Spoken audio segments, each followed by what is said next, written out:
that right? There's 10 DJs on a radio.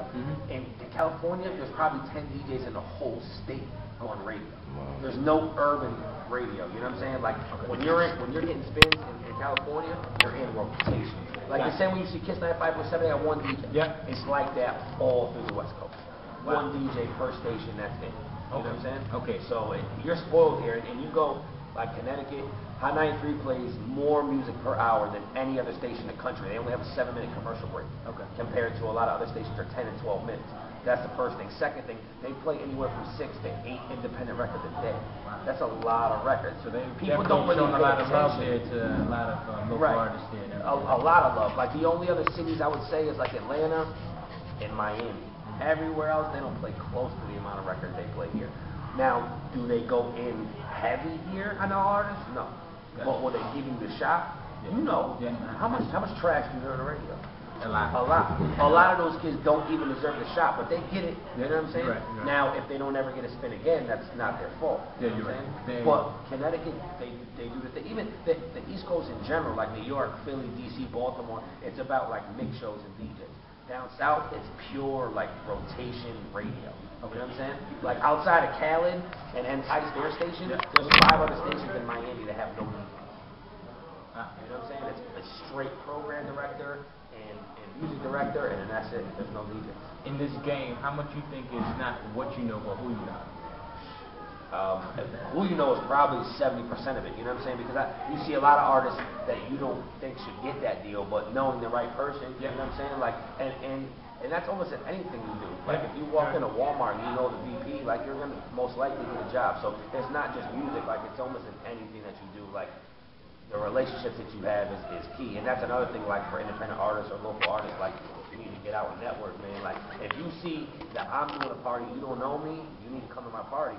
Or if you're doing a party, you don't know you need to come there. Jeremiah's in New Haven tonight. How many local artists are gonna be down and hollering at the Def Jam rep that's with Jeremiah? Yeah. None. You're right, you know what I'm saying? And that's actually one thing too I was saying here, when I was here at this actual basketball game, I'm like, so many promoters, so many DJs, should be more local artists here that should be taking advantage of all these promoters, all these DJs, pretty much everything that you want right there, but I mean, they don't really go, I guess their grind is not as hard as it should be there. They just, but again, like the market, Connecticut is new to hip hop. Like if you look at it, we've only had a hip hop station for 10 years, where Hot 97 has been in New York for 20 years. You know what I'm saying? So Connecticut, hip hop is still relatively new. Like it's not, it's just now that your mother and my mother are starting to listen to Hot 93. You know what I'm saying? Where in other big cities, hip hop has been relevant for years. They didn't even have BET in Connecticut unless you paid for it until 6 or 7 years ago. You know what I'm saying? So Connecticut is still new to the hip hop game. So a lot of artists just don't really know the game. They don't know about contracts and publishing and BDS and media base. Like they have no idea. But at the same time, like Google though, dog. Like Google is on the internet. Like if you can't find some, like literally go and put like what is media base, and 10,000 things are gonna pop up and tell you right here. You know what I'm saying? So there's not really an excuse for it. Okay. Now, as far as you've been in the game, I mean, I feel like when I was going to interview, I said, yeah, I'm going to interview Chris Perry. Who's Chris Perry? Like people, I don't think really know how much you do and what you do. I mean, what are some of the things that you do behind the scenes? I know you're a manager of Mook and Fair. I mean, what are some of the other things that you do that, I mean, actually help you in your game and what you're doing now? I mean, I'm also a booking agent. I book for like 200 different artists, so I book probably 60 to 70% of the club venues. Anytime you see an artist in Connecticut, that's normally an artist that I brought, or Providence or Max. On the same token, I do a lot of big marketing gigs. LRG, Red Bull, Pepsi, Sprite, Mountain Dew, like a lot on that level.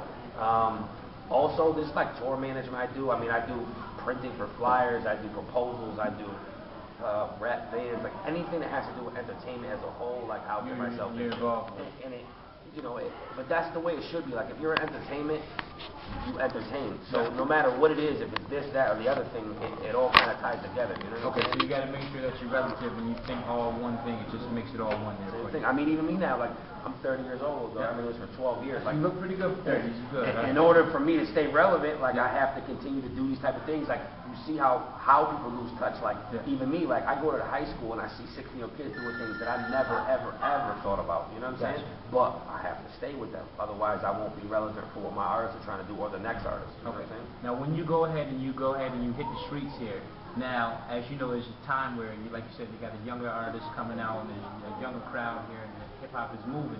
Do you target one audience here that you try, or is it how it depends on the type of artist that you work with. You know what I'm saying? Like Mook and Fair, the type of artists that they are, like I can target different age groups, different genres, different ethnicities. Like, but if you're an artist who talks about killing and murdering, like you need to stay in the hood. Like if you're an artist that talks about picket fences, you have a kid like Chris Webby. The kid is dope. You'll never hear him step outside his box. He talks about smoking weed and bongs and paycheck to paycheck and working at Target. Like that's his thing. You'll never hear him talk about guns or drugs, but the same thing. He can't go into an urban black club and do a performance. You're right. He'll get booed off the stage. You're right. So he stays in his demographic. He knows his zone. He knows where he's at, and that's what he's sticking to, and that's how it goes there. That's it. Okay. Now, I mean, first off, I want to say thank you again for doing this interview here with me. I mean, if you got any shout-outs, you can go ahead and give the shout-outs there. Shout out to Mook and Fair, shout out to GS Entertainment, shout out to the kid Big Mike for the promoters charity tournament. Follow me on Twitter at Chris Fury1, Facebook at Chris Fury. That's it, man. All right, Jay Mills, Dynasty Clothing. Hey, again, thanks again, Chris, for go ahead and giving us this interview. You guys have a great day, and look out and look for the next interview. Cool.